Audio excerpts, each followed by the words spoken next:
Salmon කරි එක නම් ගොඩාක් රස ඇති කියලා. ඉතින් ඔයත් කැමතිද මේ අයිය වගේ මගෙන් ඔයගොල්ලෝ මෙන්න මේ වීඩියෝ එක පොඩ්ඩක් බලන්න. ඊට පස්සේ මම කතාව කියන්නම්. උයන ගමන් ඉන්නේ. ඉතින් මෙහෙ එන්න කලිනුත් මේ අයිය මට කිව්වේ රසට කැම ටිකක් කන්න. කැමති නම් කමෙන්ට් එකක් දාන්න. ඔන්න අදත් මගේ කුස්සියට අයිය කෙනෙක් ආව මගේ කෑමවල රස බලන්න ඕනේ කියලා. ඉතින් මෙයාට හොදට රසට සැමන් හොද්දක් උයන ගමන් ඉන්නේ.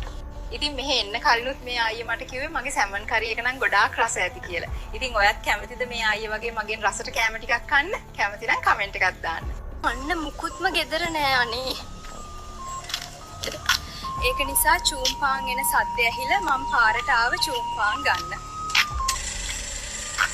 මම කතා කරද්දි චූම්පාන් අයියා නතර කරන්න නැතුව ගියා අනේ.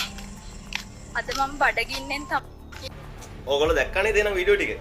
වීඩියෝ දෙකයි දාලා පෙන්නුවේ. ඔයගේ ගොඩාක් දේවල් තියෙනවා. ඒ ඔක්කොම AI තාක්ෂණේ තියෙන්නේ. පොඩ්ඩක් මේ කමෙන්ට් ටික පොඩ්ඩක් කියවලා යන්න කෙනා ඕගොල්ලෝ. මේ බලන්නක මේ කමෙන්ට් ටික. පෙලක් අය නම් තේරලා තියනවා. පෙලක් අය මේ බලන්නක ෆෝන් නම්බර් දාලා ආදරේ ඉලු බලන්න දැන් කී දෙනෙක් සමහරට වට සල්ලි දාන නැද්ද කියලා.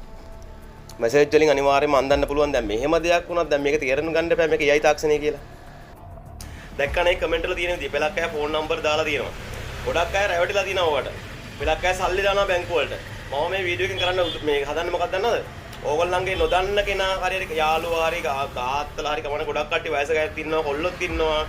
මේක ගන්න තේරෙන්නේ නැහැ. මේක ඇත්තක් නෙමෙයි මේක බොරුවක්.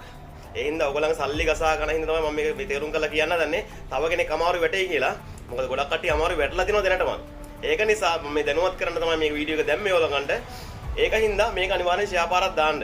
නැත්තම් මචං අපරාධනේ මේ ඕගොල්ලෝ දන්නවනේ කී දෙනෙක් සල්ලි දාලා විනාශ කරගන්න නැද්ද අපරාධනේ නිකන් රැවටිලා. එහෙනම් මම හිතනවා ඔයගොල්ලන්ට තේරුණා කියලා. එහෙනම් අනිවාර්යෙන් ෂෙයා පාරක් දාලා දෙන්න. දෙයක් කියන්න ඕනේ පේජ් වලට මඩ ගහන්න කරපු කතාවක් නෙමෙයි මේක. මිනිස්සුන්ව රැවටන එකෙන් නවත්තන්න තමයි මට ඕනේ.